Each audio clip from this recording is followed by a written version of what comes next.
Иллугуманна маани аасианнингаани qinarсисартуна атаатимиситинерпут нангиллугумаан ингерлаққиссаагут такусиннаасатситут маани исерсимасут qinеққусаартут таарсерникууппут таамааттамак апеққутинут нутаанат маана икаарсаагиннассаагут малу таканна. Og I er en halvdel af det næste spørg, Eva. Det er spørgsmål.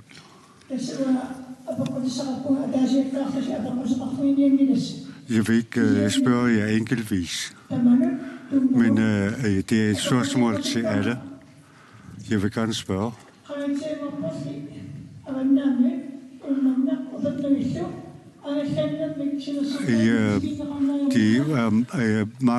For mange år siden, der kom kystskibet mere til Uummannaq, til Upernavik, og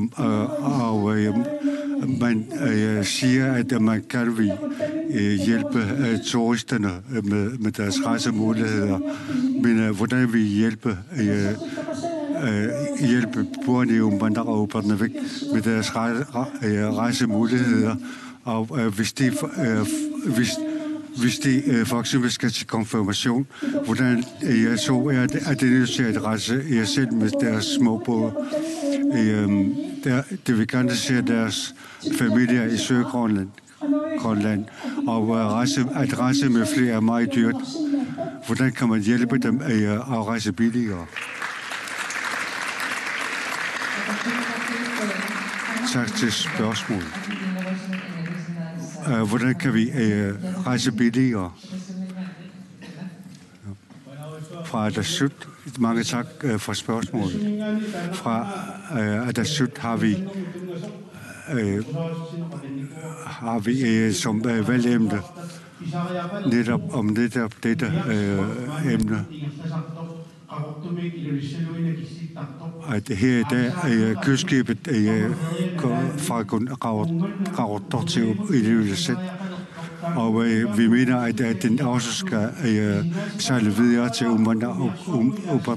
Upernavik. Det skal have mulighed for at rejse med kystskibene.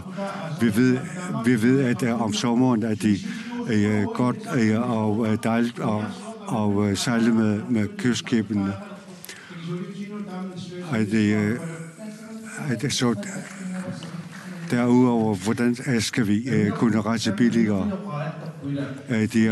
De ligger i svaret.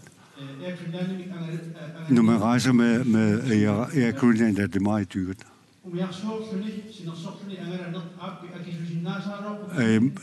At rejse med kystskibet kan også være dyrt, men det er en helt anden oplevelse, man får, når man sejler. Så det fra at skal jeg forstå det sådan, at Adasut ikke vi arbejder for billigere priser. Det kan vi ikke uden svært svare på, fordi at vi er nødt til at undersøge mulighederne. Og nu der returnerer det som det næste. Jeg mener for det første, at rejse i Grønland ind i Grønland er meget dyrt. Og det kan ikke være, det er ikke passende, at der kun er et kystskib. Vi forestiller os, at der skal dengang, at Kununuaq og det skulle sejle, så kunne alle byerne besejles helt om sommeren. Og vi ved også, at serviceringen det skulle han ikke gå, og at rejsemulighederne til bygderne her i Diskobugten er meget dårlige. Og vi skal også nævne her, at det vigtigste er menneskelivet. Og Discolands besejling er så dårlig, at deres servicering er så dårlig, at man er i livsfare, når man rejser til bygderne til bygden for eksempel. Man bruger meget afgifter. Hvis jeg har råd til at til dyre investeringer, så skal vi også kunne have råd til andre. Det eneste problem her, det er styringen af økonomien.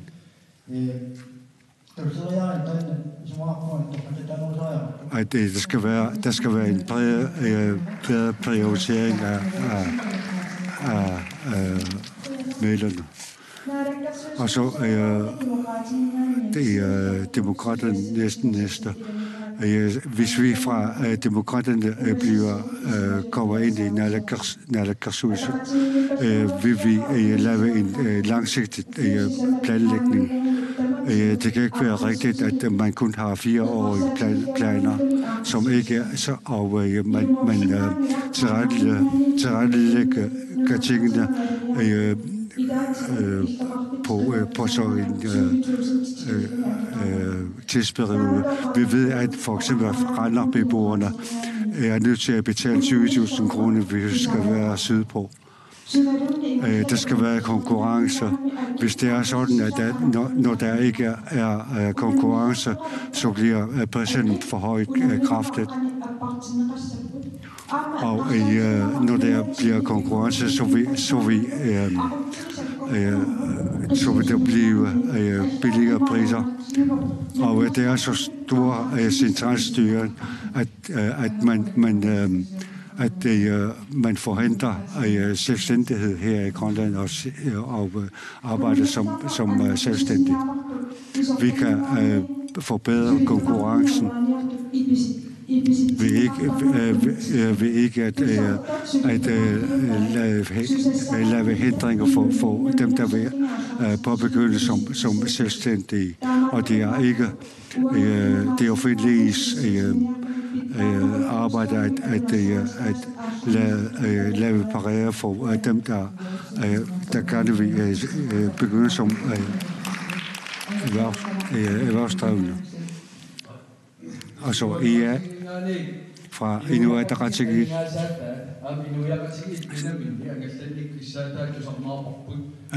Det hører vi på. Der ved vi, at samfundsøkonomien skal bruges bedre. Og disse midler skal bruges til befolkningens behov.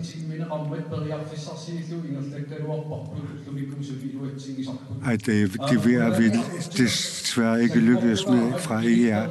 Og centralstyringen er så streng, at man forhindrede en god aftale omkring trafikken. Og det dårlige trafiksystem har bevirket, at der er dårlige forhold her i dag, og det har virkning på andre områder også. Vi før dengang aftalen blev lavet, der var vi ikke i naalakkersuisut. Jeg er medansvarlig her i valgperioden.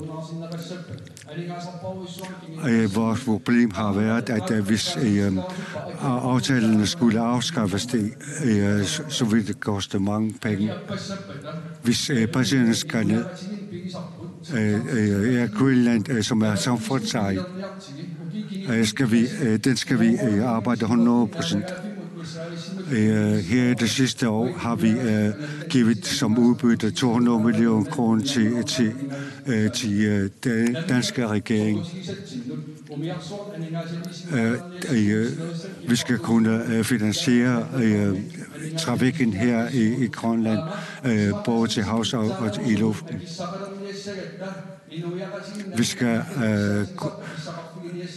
Vi skal have råd til til et bedre trafiksystem.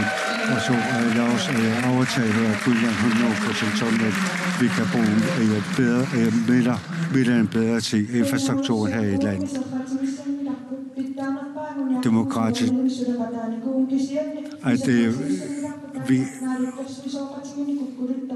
At vi har været mere ansvarlige for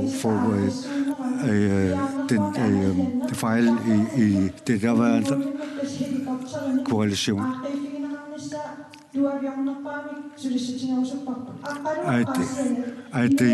Vi skal også arbejde for, at der skal være mere helikoptertransport. Akkurat vil jeg sige, det offentlige er ikke dem, der skal sørge for lufttrafikken og trafikken i det hele taget. Det er det private erhvervsdrivende, der skal sørge for luftfartsselskaberne. Og det kan ikke være rigtigt, at der skal være offentligt, der er et luftfartsselskab.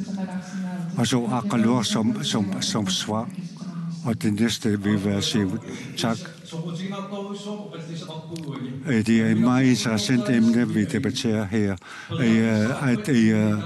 At kommercialisere er godt nok. De jeg snakker om her, at da man havde ansvaret som medlem af naalakkersuisut, da man lavede aftalen, at der kan man ikke bare sige, at undskyld, vi har lavet fejl.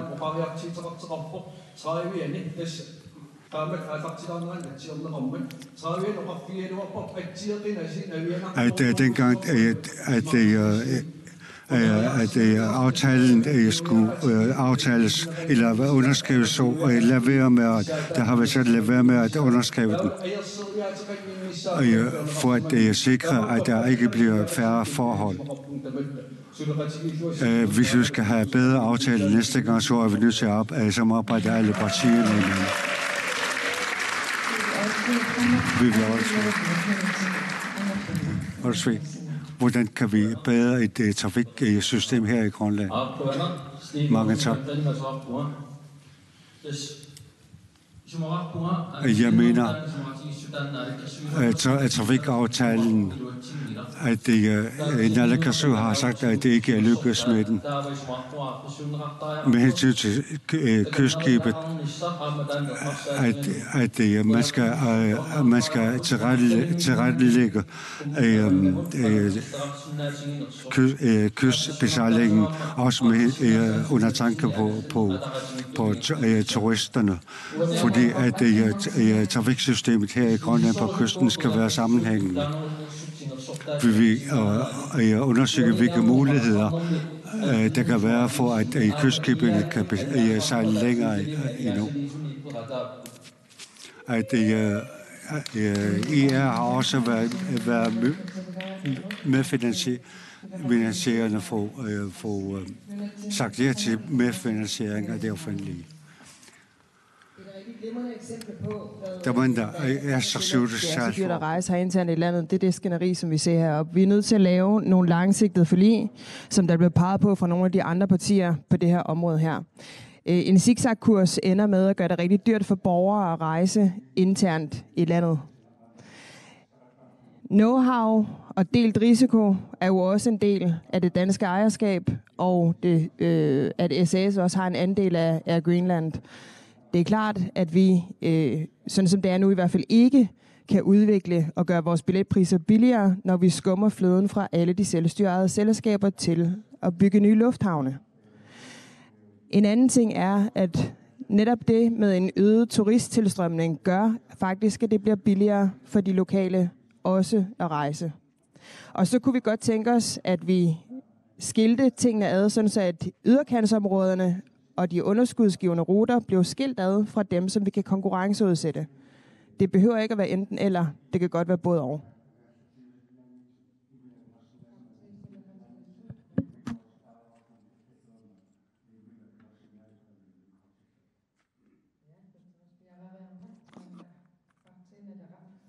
Der tror jeg, det er partierne, der skal svare.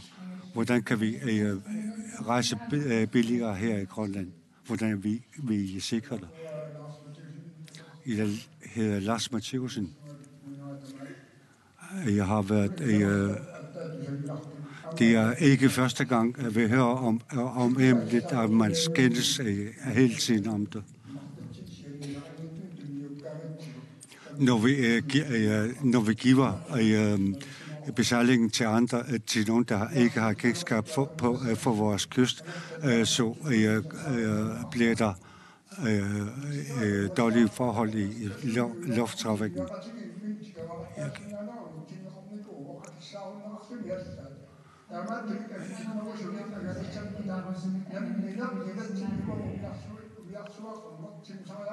Vi skal selv overtage skibstrafikken i Grønland 100%. Vi har ikke ansvaret for hele vores havområde, og vi kan ikke være 100% lave vores egen planlægning på trafikken.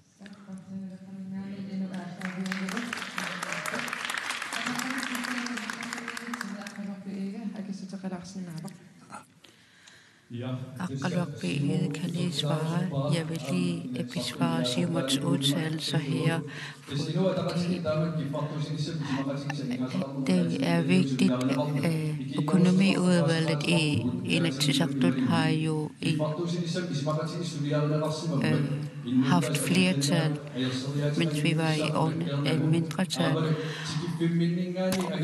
Og der har vi i hvert fald komme med bemærkninger til, at vi kan sikre passagererne til deres destination, således at vi spørgsmål, hvis I skal besvare, og i stedet for, at det skændes indbyrdes. Næste spørgsmål vil jeg gerne høre. Hvad du? Det er ledighed. Ledighedstallene er jo høj på nuværende tidspunkt. Hvordan kan I styrke arbejdsstyrken her i landet? Når det bliver styrker, så vil det i hvert fald få ressourcer til at drage omsorg deres børn. Hvilke forestillinger har I politik på i de enkelte partier? Og næste spørgsmål er, der er mange, der modtager social eller offentlig hjælp gennem socialområdet.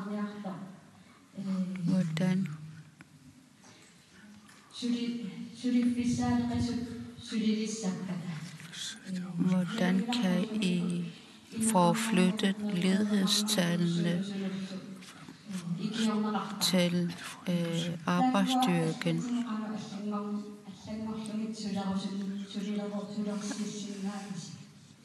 Hvad I vil gøre for at forbedre deres vilje til at arbejde i fremtiden?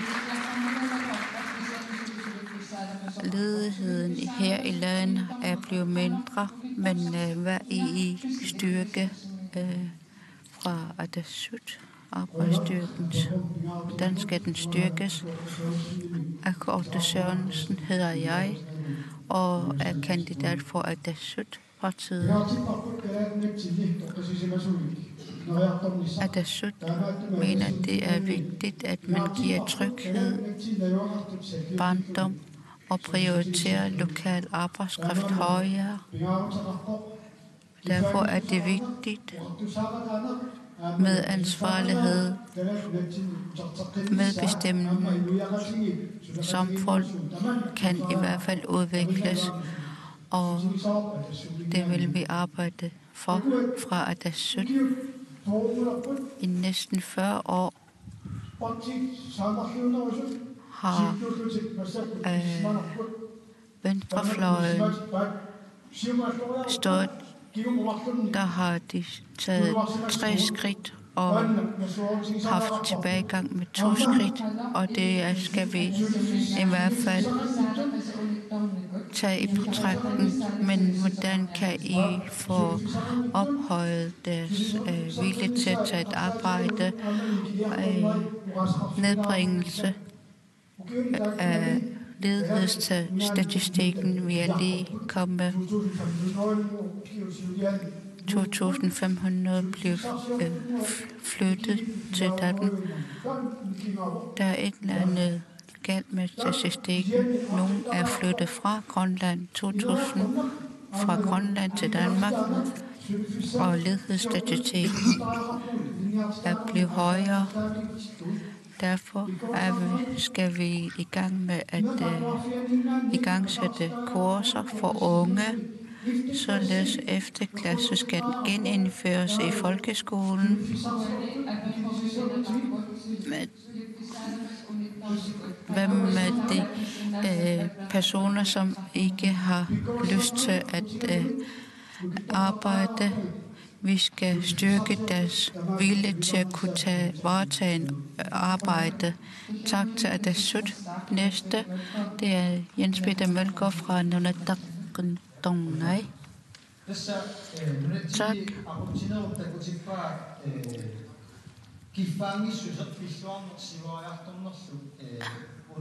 Frihed, fremgang og udvikling er blevet standset, da koalitionspartierne ikke har arbejdet for at videreudvikle arbejdsstyrken her i landet, og derfor er det nødvendigt, at vi skal have reformeret arbejdsmarkedsområdet.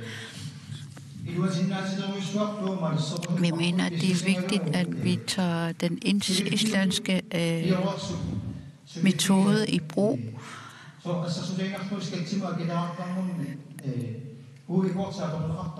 Der er en hovedkort i Island, der bliver anvendt for arbejdsstyrken.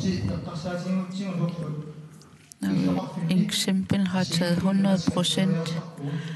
Vi betaler skat nu i 18 på 42%. Der skal vi have en skattereform på her i landet. Vi er nødt til at hvem med de personer, som er stoppet eller har mistet lyst til verden. Ja, vi arbejder hen imod at indføre skattelettelser for hele arbejdsstyrken, og derved kan vi få deres vilje til at blive højere, og ledigheden vil dermed blive mindre. Nivi Olsen fra Demokraterne. Tak for dette spørgsmål. Vi mener som politikere, at vi stiller alt for mindre krav til samfundet. Når vi bliver valgt ind i Inatsisartut, matchgruppe 1 er de personer, der er arbejdsklare, og vores system er så lidt i dag, at man bare kan få blive stillet ind og modtage offentlig hjælp, til trods for, at der er behov for denne arbejdsstyrke her i samfundet. Det skal altid være stolthed til at kunne varetage en opgave eller et arbejde. Vi har mistet viljen til at varetage en arbejde, fordi vi som politikerne har i hvert fald samfundssystemet er jo sådan, at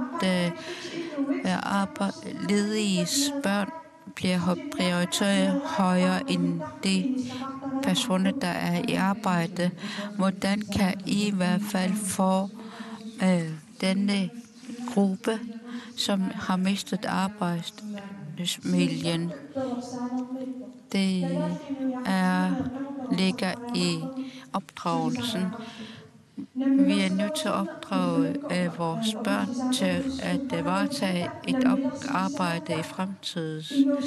Hvordan kan vi så drøfte selvstændighed i den nærmeste fremtid, og hvor vi har mistet den største del af arbejdsstyrken, så vil lige når man vågner op om morgenen og kan være glad for, at man har et arbejde, hvor man kan tage på arbejde.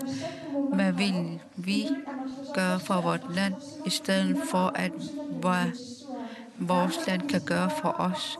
Vi er nødt til at tallerkenen om, når vi bliver valgt ind i Inatsisartut. Angat grundet nakpartierne rap. Hvad vil I gøre? Tak for det her spørgsmål. Vi hører altid lignende spørgsmål fra Baktin al-Raq. Anser vi vigtigt, at arbejdsstyrken skal styrkes. Vi har ikke givet arbejdsstyrken mulighed for at udvikle sig. I vores land, der er det jo kun mulighed for at komme i behandling, når man er kommet i alkohol- eller stofmisbrug. Men jeg er nødt til at oprette en anden dør. Nogle på tidligere den aften har vi hørt, at der er mange unge i alderen, som ikke har taget uddannelse. Derfor er vi nødt til at oprette en instans, hvor det kan rådgive det, således at de kan varetage opgave eller et arbejde i fremtiden. Og vi mener, at det er så usmageligt, at det bliver nedgjort. Vi er nødt til at ændre vores toneleje over for det, således at de kan tage mod til sig og varetage et arbejde. Hvad vil I gøre for at højne arbejdsstyrken? Opkvalificering af vores bestående arbejdsstyrke, tidlige indsatser. Vi skal have noget reel kompetenceudredning. Det betyder, at der faktisk er en hel masse ufaglærte, der har tilegnet sig en hel masse evner, som de bruger i deres arbejde til hverdag. Og de evner skal de altså have papir på. Vi skal have flere kurser til ledige. Og så skal vi lade være med at tale om vores medborgere, som er syge og svage, som om, at de er sygeliggjort og bare skal i arbejde. De mennesker, der tilhører matchgruppe 3 i arbejdsløshedsstatistikkerne, de skal have den hjælp, som de har krav på, og de skal have lov til at være i fred. De skal ikke tvinges ud på arbejdsmarkedet. Hvis du har fået tilkendt en førtidspension, så skal du kunne leve for den, og du skal kunne leve et værdigt liv. Vi er også nødt til at være mere velkomne over for, at der kommer folk udefra med ind på vores arbejdsmarked og udfylder de huller, hvor vi faktisk ikke har arbejdsløse, vi kan fylde i. Og så skal vi ud og snakke med vores befolkning om, er I villige til at flytte efter arbejde, også selvom det er ufaglært arbejde? Hvordan er vores lønningsstruktur skruet sammen? Og så den sidste ting, det er meget vigtigt med reformer på skatteområdet. Sådan som det er nu, så kommer man faktisk i en social ydelsesfælde, hvis man er en mor med 3 børn, som er på boligsikring, og som får gratis institutionspladser, og som er på overførselsindkomst. Det kan ikke betale sig for hende at begynde at arbejde, selvom hun faktisk gerne vil. Så vi er nødt til også at have kigget på vores struktur og have forenklet det. Der skal altså også nogle skattereformer til, for at det her det kommer til at fungere.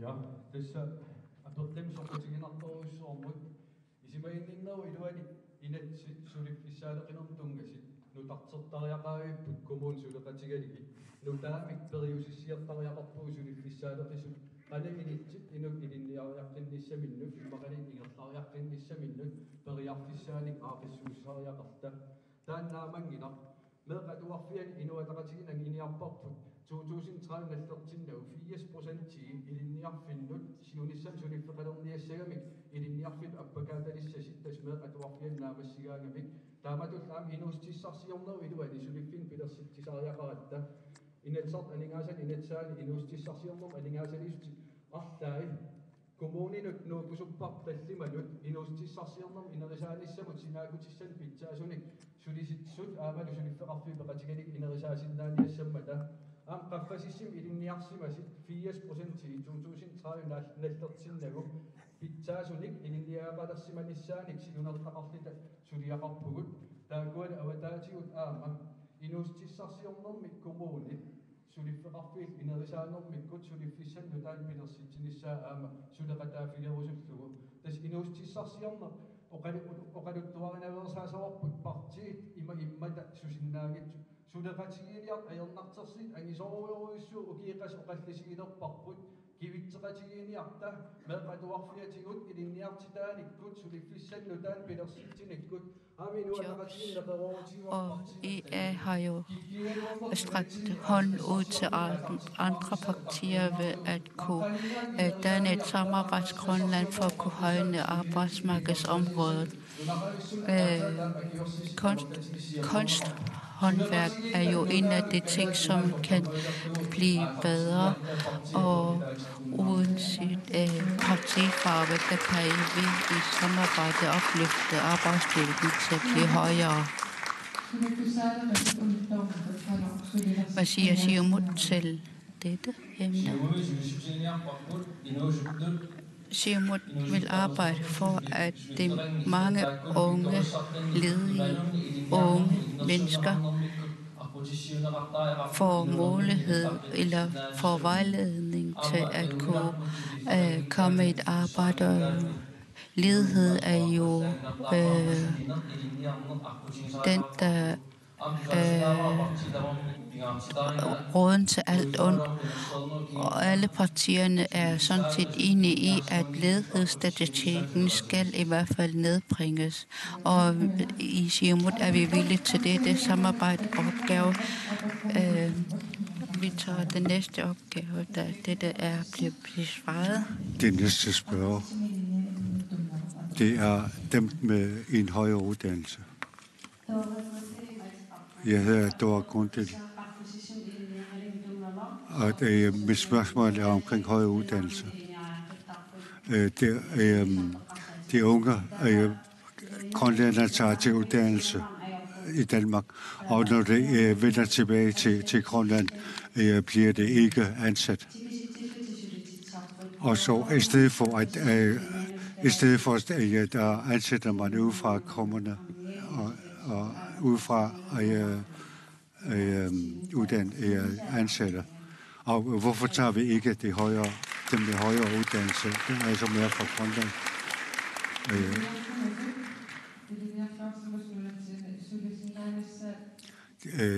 Dem med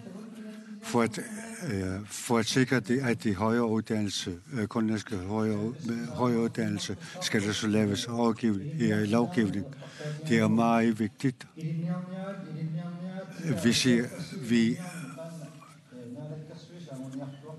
At naalakkersuisut arbejder for, at der skal være flere med højere uddannelse. Og når de så endelig er blevet færdige med deres uddannelse, er der ikke brug for dem her i Grønland. Og der er mange instanser, der ikke vil arbejde vores uddannede medborgere. En grønlænder er nødt til at oplære en, der kommer udefra. Det er meget vigtigt nu, at det er tilkaldte, at nu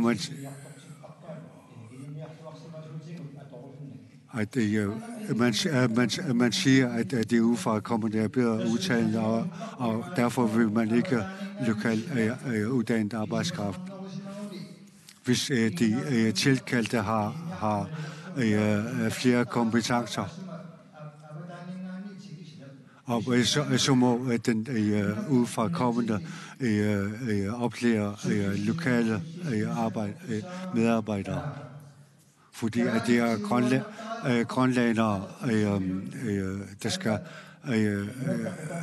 køre Grønland videre i fremtiden.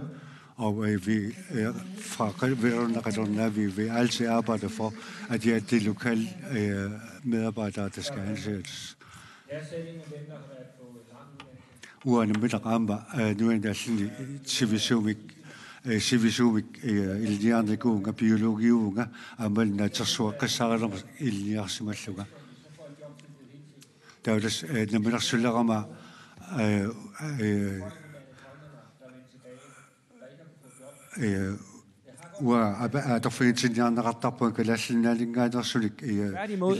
så er det meget tit sådan, at højtuddannede grønlændere ikke ønsker at vende tilbage. Mange af dem har læst i Danmark, fordi det er der, mange læser. Mange af dem har fået danske kærester, som ikke har lyst til at vende tilbage til Grønland, fordi man bliver set ned på som dansksproget i Grønland. Det er desværre et faktum. Et af de ting, vi faktisk skal arbejde på, det er at fastholde de udefra kommende akademikere. Fordi sådan som det er i dag, så er de her ikke ret lang tid. Mange, fordi de ikke føler sig velkomne. Så rejser de igen, og så skal vi have fat i en ny. Hvis vi sørger for at fastholde den, så bliver de lokale. Og så kan det hjælpe os med den stigende ældrebyrde, vi har. Og den nettoudvandring, vi har, kan måske blive standset. Så i virkeligheden, så mener jeg, at jeg kender simpelthen ikke et eneste eksempel på, at det der er rigtigt.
Iliniarluarsimasut nunatsinni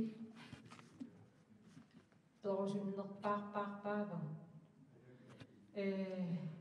piumanerpaapagu Danmarkikkunniallanilu iliniartarput nakorsangorniat insineuringorniallallu atorusussuarpagu taakkuli kisianni nunatsinni inissaaleqiniimaannertutigivo nuunnissamannut inissamannit pulakkeerinnissinnaanat meerteravinnut atuarfeqarfinnut pulakkeerinnissinnaaneraannikittuaraa taamaattumiguna qamserisartu taakkua aaqqissuuttariaqarigut uterusungittunik immaataasiakkaanguaqa. Måske er det enkelte, der ikke vil vende tilbage. Men de fleste vil gerne tilbage til Grønland, og så vi skal have mulighed til dem, og så at pladser i institutioner og skoler. Og der er stadigvæk højtuddannede, der ikke bliver ansat på grund af, hvor man siger til dem, at det ikke har erfaringer nok. Den begrundelse kan vi ikke acceptere. Det kan vi ikke acceptere. Hvordan vi ændrer det?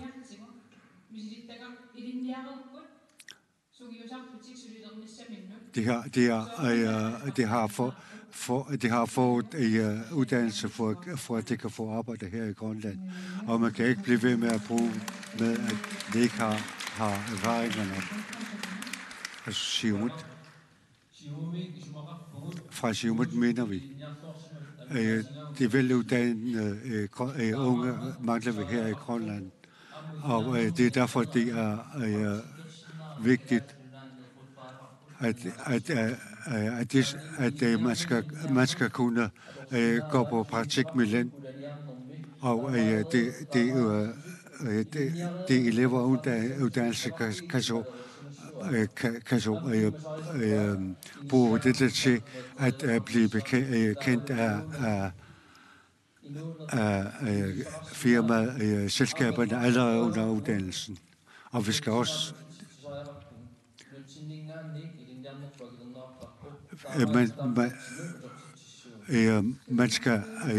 Grønland har betalt for vores uddannelse, så vi skal give noget til Grønland tilbage til Grønland.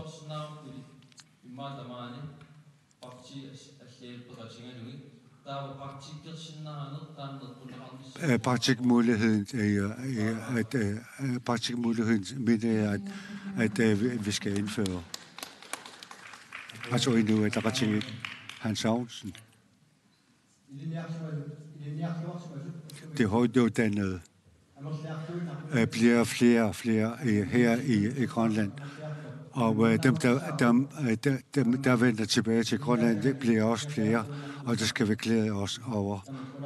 Og vi kan være sikre på, at denne udvikling vil fortsætte.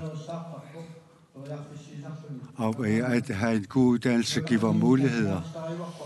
Og endnu er ret til er vi altid vigtigt for os, at vi skal udnytte vores menneskelige ressourcer. Og Greenland og Greenland udnytter mere og mere lokale uddannede.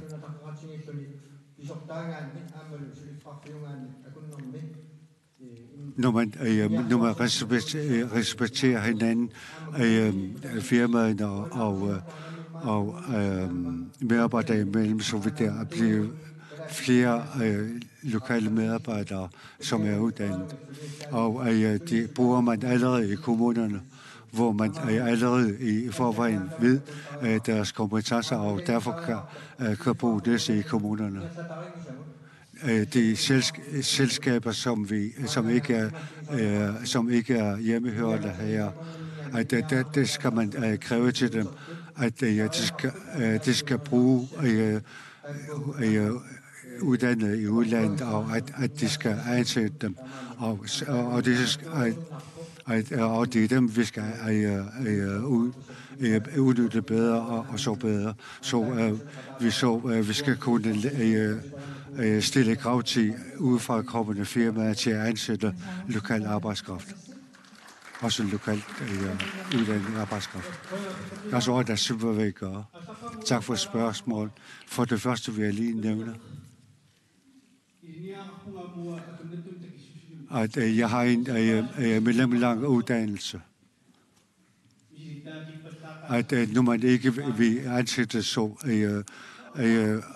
altid begrænset altid, du har erfaring.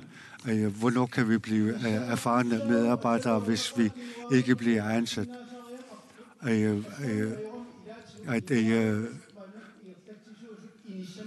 Befolkningen skal komme videre, og hvor der ikke er plads til veluddannede unge.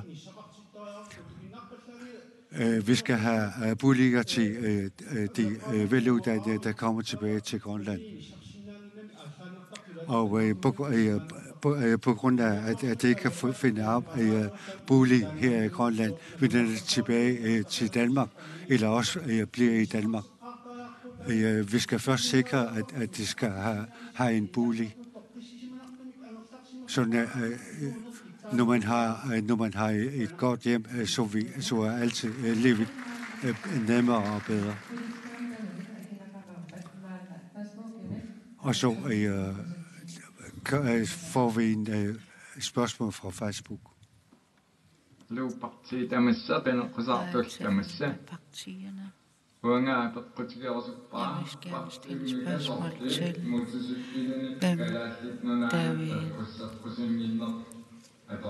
afskaffe motorafgiften til Grønland.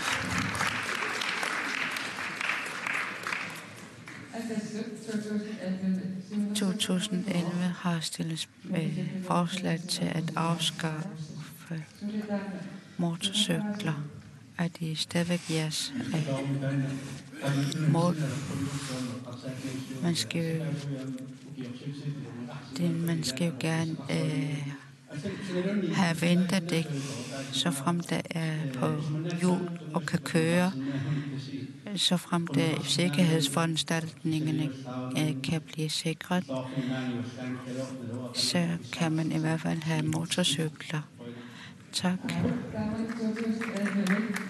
2011, det var et spørgsmål. Der var DOIA og demokraterne givet afslag til dette forslag.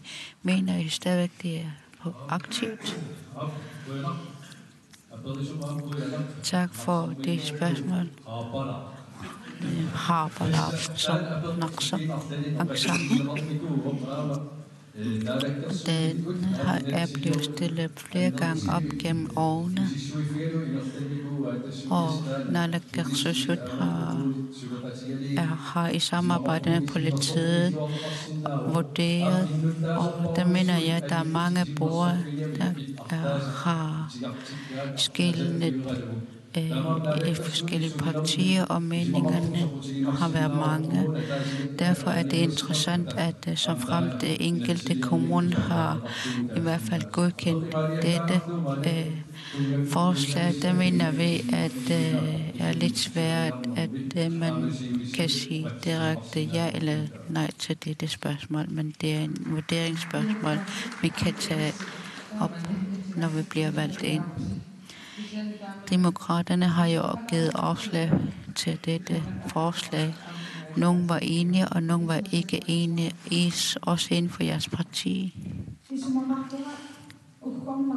Det er ærgerligt, når der bliver foretaget vælgermøde ved hvert Inatsisartut. Det er ærgerligt, at det der spørgsmål 30% af vores børn der skal henledes af opmærksomhed på det seksuelt misbrugte børn, fordi 1 ud af 3 bliver udsat for seksuelt misbrug, og motorcykler skal ikke i hvert fald tages op til driftelse. Tak.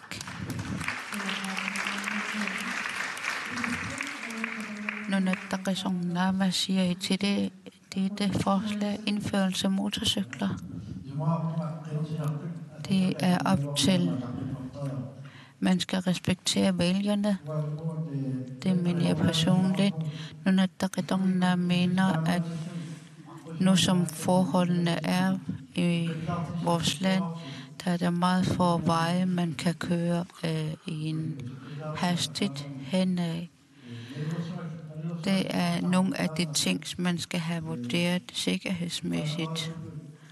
Og som det allerede er blevet nævnt, så er vores veje i vinterhalvåret så farlige, at man skal vurdere, at det ikke vil være sikkert at køre hastigt af vores veje. Og det er en emne, som vi skal have undersøgt nærmere. Indførelse af motorcykler. Jeg synger Jeg synes egentlig, at det er et spørgsmål, som den enkelte kommune skulle have lov til at tage stilling til, i stedet for, at vi laver en samlet regel for hele landet, som er så forskelligt.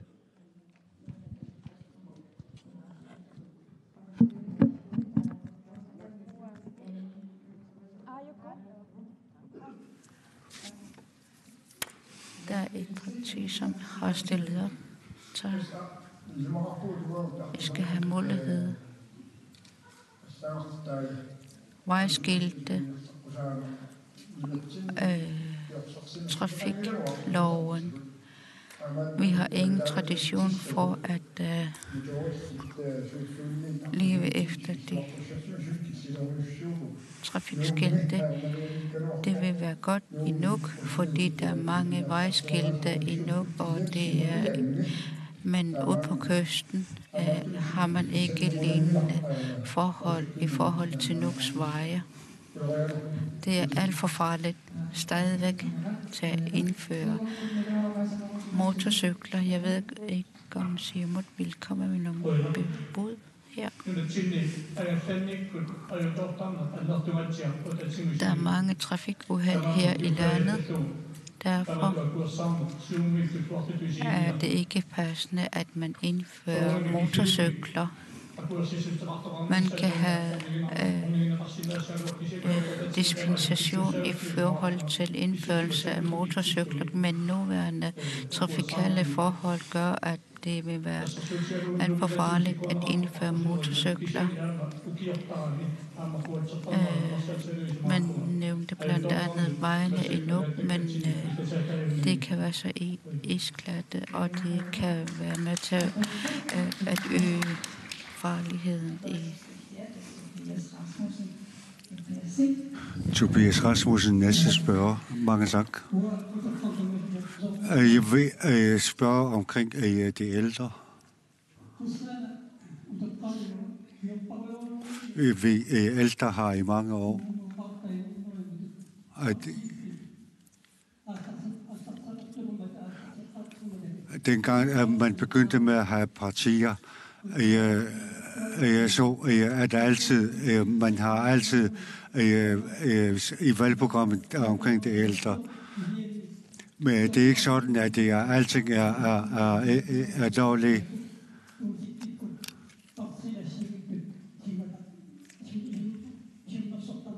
Og alle partier har holdninger omkring det ældre. Men her i det sidste år,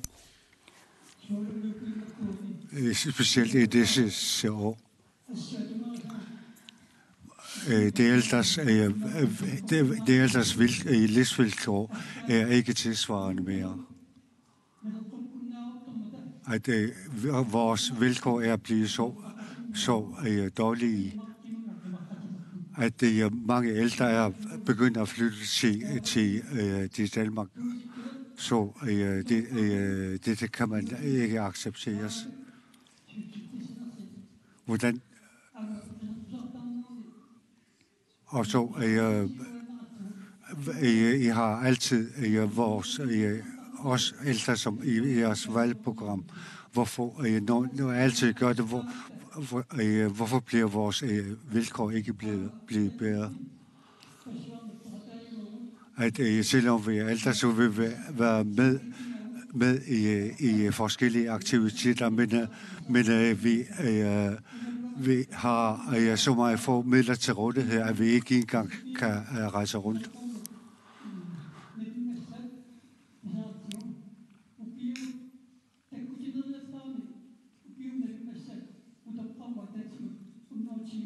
At hvert år, det bliver alderspensionen reguleret, og så den sidste regulering udgiver 120 kroner per måned, og halvdelen skal tilfalde skatten. Hvad vil I gøre for at forbedre det ældres vilkår? Fordi at vi vil ikke være i valgprogrammet mere, uden at det ikke har en reel virkning på vores vilkår. Og så det ældres vilkår her er det ældre, og alle her i salen vil blive ældre. Hvordan vil I forbedre, hvad vil I gøre for, at de ældre får bedre vilkår? Altså, at jeg synes om det første. Mange tak for spørgsmålet. At du har ret i, at ved hver valg, at så er det ældre med i valgprogrammet. Og fra der synes side, at der arbejder vi sinds på, at vi vil have en ældre ombudsmand. At det ældre skal blive ældre i fred. Og det skal ikke mangle noget.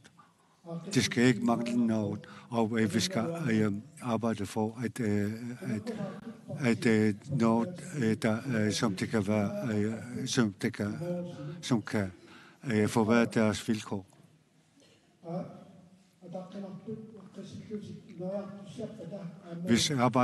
Hvis ældre skal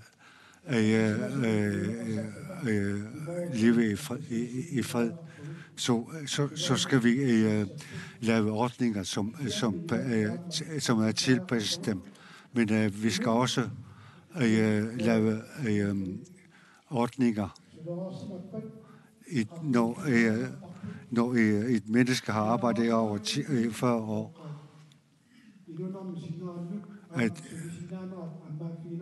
at de ældre ikke skal betale mere, når de får alderspension, og så at det også skal kunne arbejde ved siden af.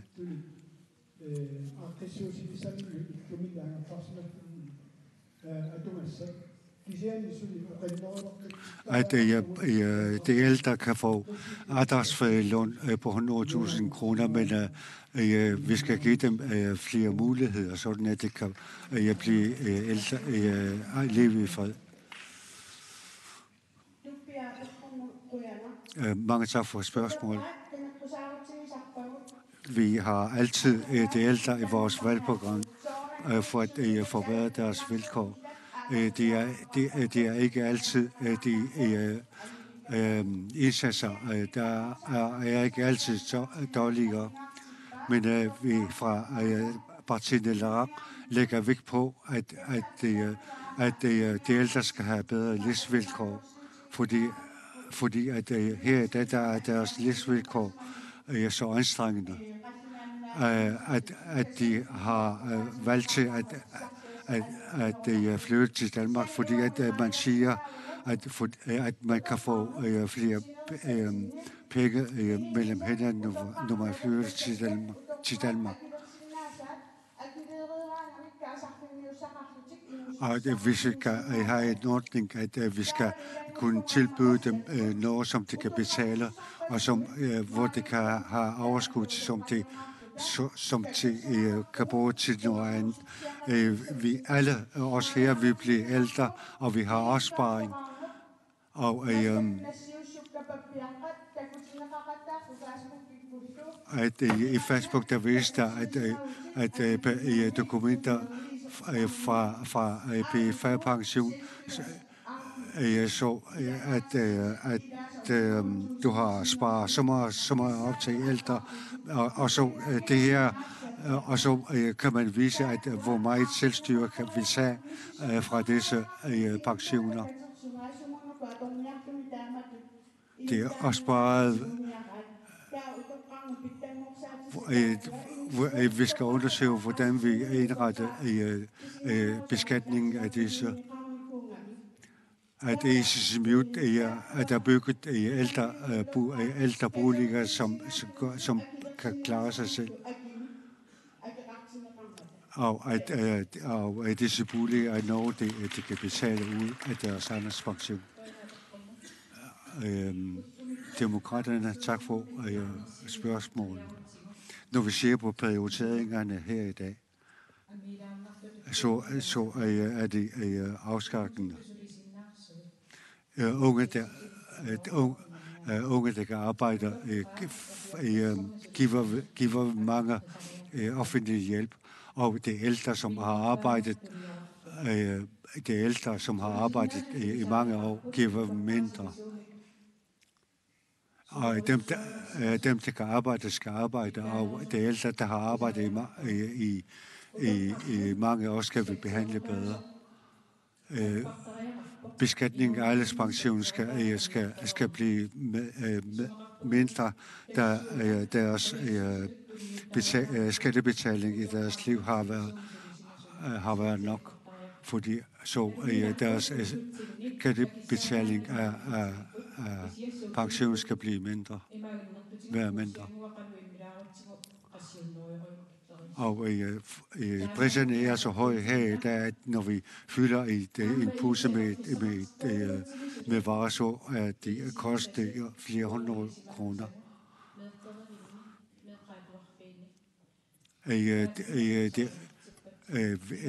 Vi har brug for jer for jeres viden omkring børneinstitutioner og skoler.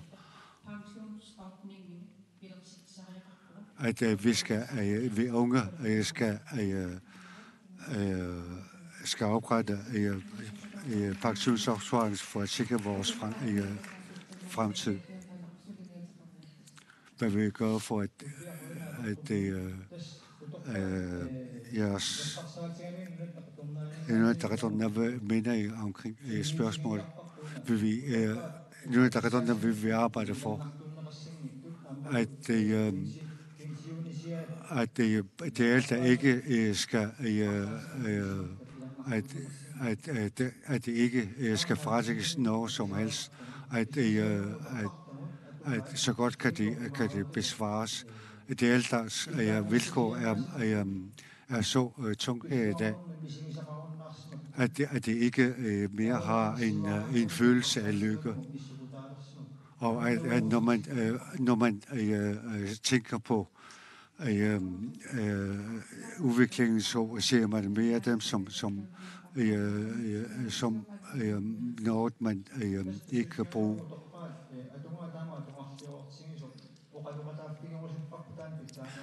Vil vi tale med om, hvordan vi kan lave en ordning for de ældre, fordi at det er en affældende omsorgsøring, der skal være. Altså Michael Rosen fra om, at vi har et stigende antal ældre, og de ældre, vi har, de bliver mere behandlingskrævende efterhånden. Og det udgør et problem for vores samfund. Og der er heller ikke nogen tvivl om, at der er mange ældre, der vælger at flytte til Danmark.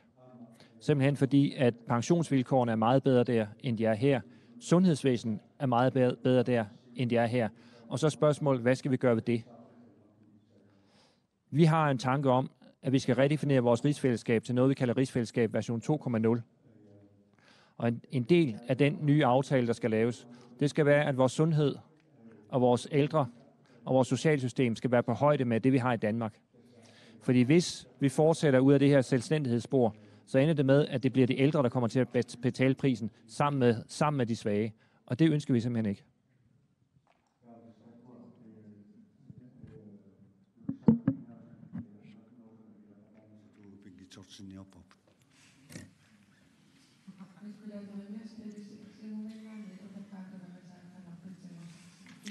Hvad vil I fra Siumut gøre? Tak for dit spørgsmål, Tobias. Hvert 4 år tager man altid ændre debatten op, når der skal vælges til Inatsisartut. En af de forbedringer, som vi fra Siumut ønsker at gøre, det er at få udbetalt fuld pension til ældre borgere. Derudover der mener vi, at deres B-indkomster kan i hvert fald være skattefrit. Og generelt er levevilkårene meget belastende for de ældre, herunder deres boliger. I bygderne er de jo skræmmende billeder for ældre brugere, der bliver sendt til byerne, netop fordi de bliver vurderet, at man ikke kan bruge deres ressourcer længere. Derfor mener jeg, at vi skal respektere vores ældre borgere bedre, og give dem værdigt liv, uanset bosteder. Hvor skal det finansieres fra? Fiskerierhvervet kan i hvert fald harmoniseres, og der kan vi få indhentet indtægter til at finansiere. Udover det kan vi også undersøge råstofområdet og derfra finansiere ældreområdet. Vi har rigeligt af midler. Vi mangler bare vilje til at eksportpriserne kan i hvert fald være med til at finansiere ældreområdet.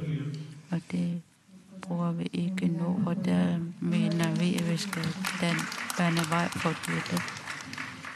IA, tak for spørgsmålet. Vi vil fra IA beskæftige os med ældrepolitikken hæftet i Inatsisartut. Vi har dokumenteret flere. Vi har også vurderet ældres pensions, og vi vil fra IA arbejde for at forbedre levevilkårene for ældre borgere her i landet. Derudover er det også vigtigt, at ældre, der bor i eget hus, borgere, der bor på alderdomshjemmet, skal have bedre muligheder for at have mere indholdsværdigt liv. Derved er det jo en oplagt idé, at vi lader naalakkersuisut på dette område i samarbejde med kommunerne udarbejder ældrepolitik, sådan så at vi kan sikre, at ældre boliger kan gives mulighed for, at man giver familien bo sammen med den ældre borger i et hus, sådan så varmeregning og elregning kan blive mindsket, fordi man kan få bygget passende boliger til vores land i Arktik. Og når den ældre er blevet syg, har den ældre borger ikke længere mulighed for at finansiere eller få betalt udgifterne. Når man kommer ud for noget traumatiske oplevelser i ens liv, så kan man ikke sikre forsikringsmæssigt for at have bevaret en levevilkår for den ældre borger.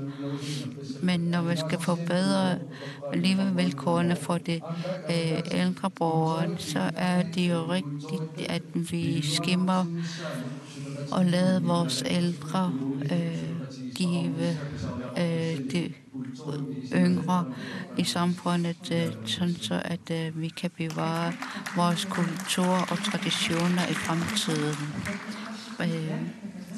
Vi går videre til det næste spørgsmål. Gale Raksvane. Til kandidaterne.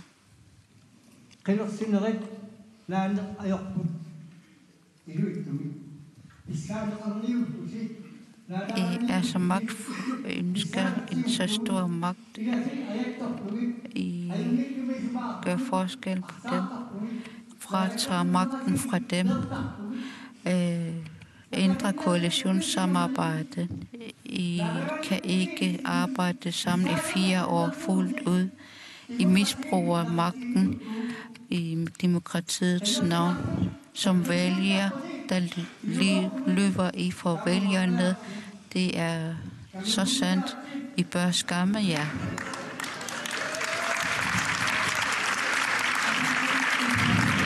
Stil et spørgsmål. Seneste valg.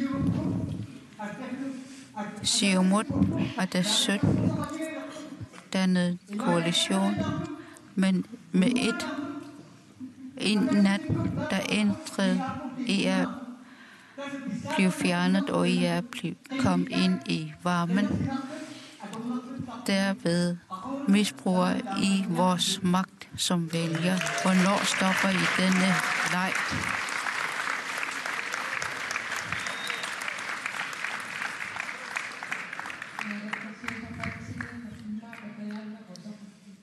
Mere sikkert magt i naalakkersuisut.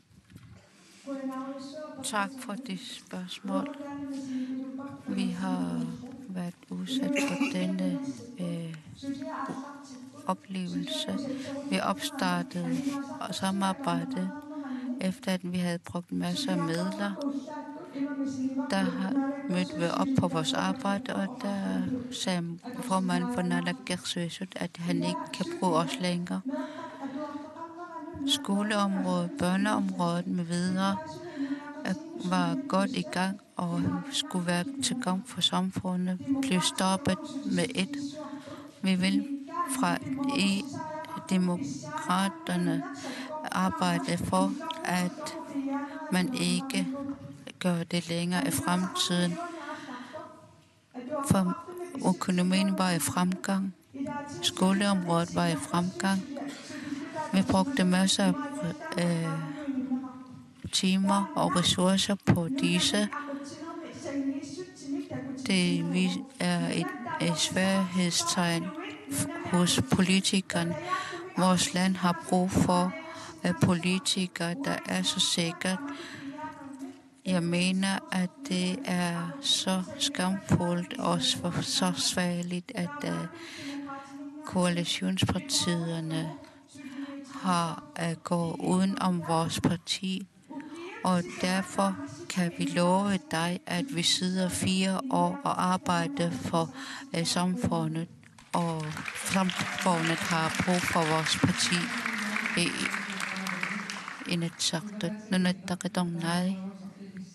Hvordan kan I sikre et koalitionssamarbejde i de næste valgperiode?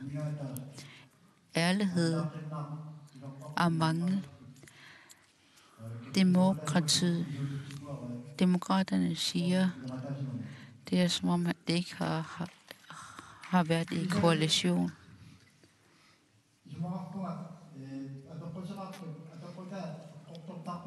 Der er mange sandheder i de spørgsmål. Og nuværende situation har jeg haft masser af forhåbninger, men har set en stillestående udvikling. Økonomien er i fremgang, har vi hørt, men der er ingen udvikling i landet. Desværre. Ja, hvad vil I gøre, når I får en mandat i Inatsisartut? Eller kandidat i Inatsisartut? Vores prioritering er, at samfundet kommer i et positiv udvikling. Derfor mener vi, at man skal i sandhed, og tilliden skal være i top, før man kan danne en koalitionsarbejde.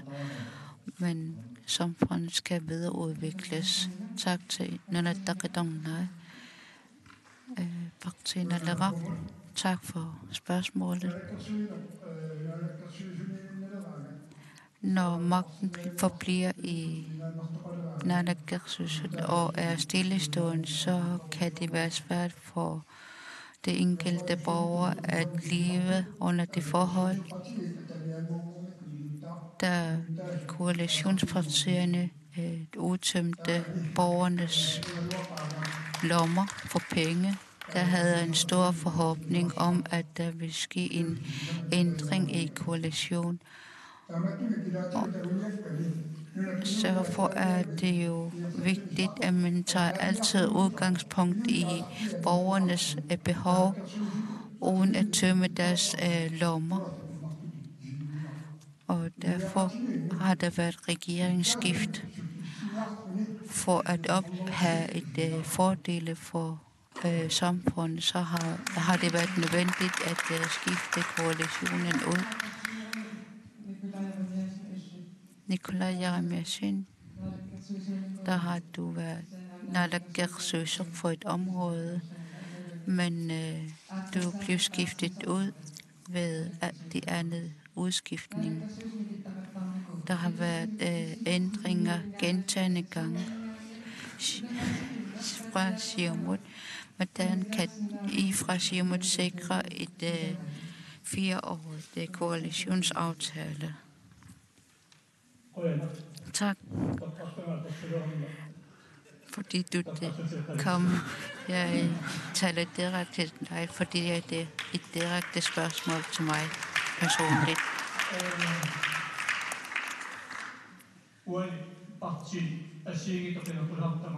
Forskellige partier i det vælgermøde vil efter valget i hvert fald have flertal.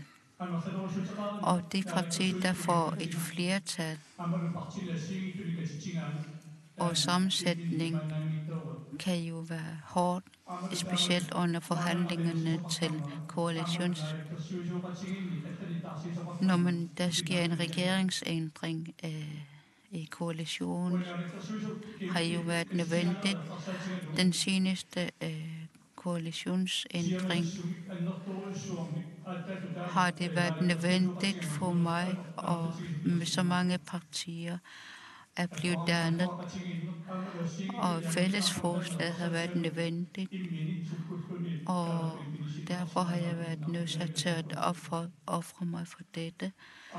Og det i sig selv har været en stor overskrift, og det er jo selvfølgelig for alle partierne at have den længste koalitionsarbejde. Uanset det, så er det jo sådan, når man har en hundeslæde, så er det jo vigtigt, at man fører samtlige hunde i en fælles retning for at nå destinationen. Og når der er flere hunde, som har været modstridende mod dette samarbejde, så er det jo nødvendigt at udskifte samtlige hundestanden. Er du tilfreds med det seneste koalitionsarbejde? Jeg vil også svare på dette spørgsmål. Under valget her nu, så er der åbnet for nye muligheder.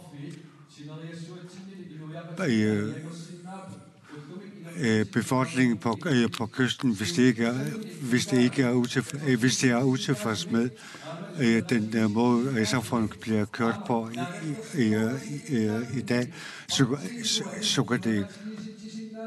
så kan de vælge nogen, der kan arbejde for, at der samarbejdes inden for de enkelte partier, og at som kan sikre et samarbejde mellem partierne, og hvor man kan blive enige om, at hvilken retning man vil køre samfundet. Og hvis vi skal blive selvstændige eller på vejen til selvstændighed, så skal vi være samarbejde.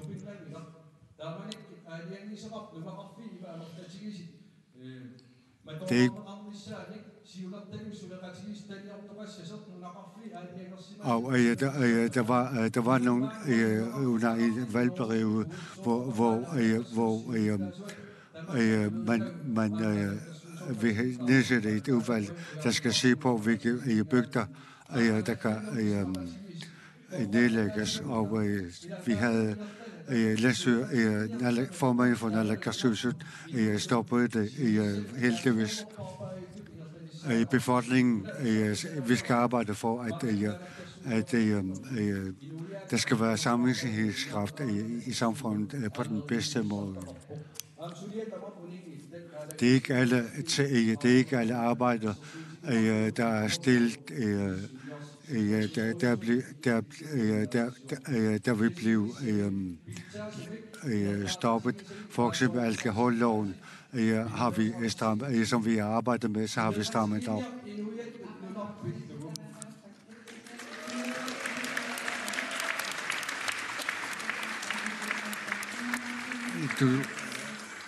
Nive Olsen, dengang I ville lukke bygderne, blev afskediget som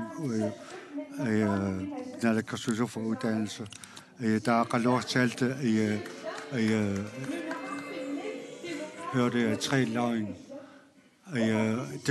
For det første vil demokraterne ikke lukke bygder. Og vi har sat et forslag om, at på hvilken måde man kan undersøge mulighederne for, hvad der skal til for et selvstændighed.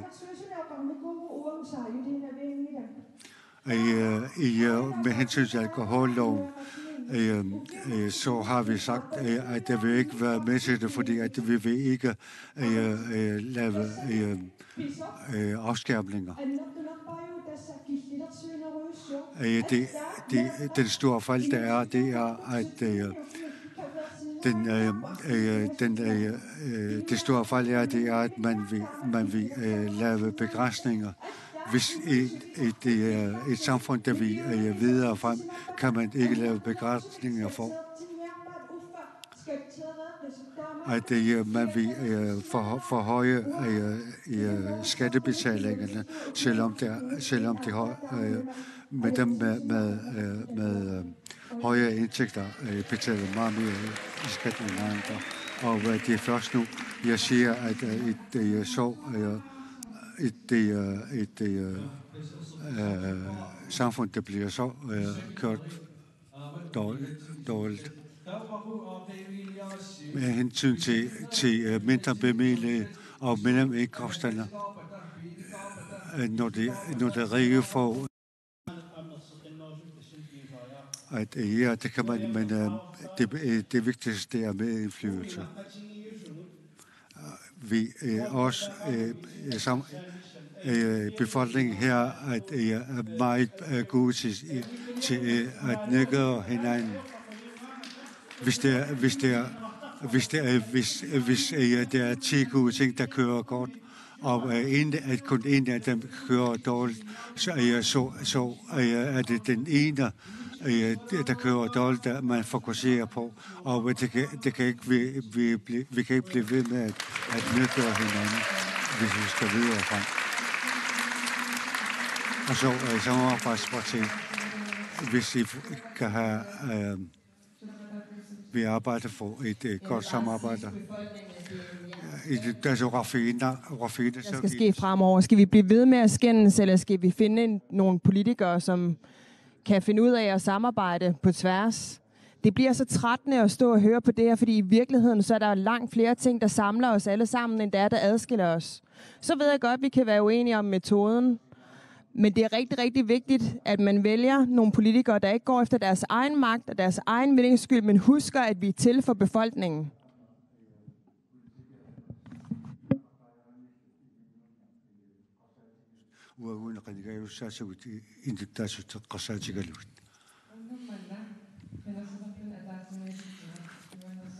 Det er så blevet varmt.